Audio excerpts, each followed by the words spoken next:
ఏ హార్టీస్ అందరికీ హ్యాపీ ఉగాది. ఈ రోజు రెసిపీ క్యారమెల్ షీర్ కుర్మా చేసేద్దాం రండి. ప్రాసెస్లోకి వెళ్ళిపోదాం రండి. ముందుగా మీ దగ్గర అవైలబుల్ ఉన్న డ్రై ఫ్రూట్స్ని సన్నగా కట్ చేసి పక్కన పెట్టుకోండి. ఇప్పుడు వేరొక ప్యాన్లో 2 టేబుల్ స్పూన్ల గీ వేసుకొని లో ఫ్లేమ్లో వేయించుకోవడం ద్వారా మాడిపోకుండా ఉంటాయి. ఇప్పుడు వేయించిన వాటిని సపరేట్ చేసిన తర్వాత అదే ప్యాన్లో 1 కప్ సేమియాని వేసి డ్రై రోస్ట్ చేసుకోవాలి.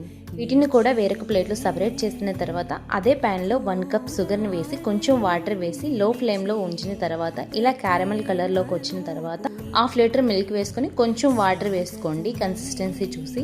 మిల్క్ బాయిల్ అవుతున్నప్పుడు 1 టీ స్పూన్ ఇలాచీ పొడితో పాటు వేయించిన సేమియా వేసి 2 మినిట్స్ కుక్ చేసుకోవాలి.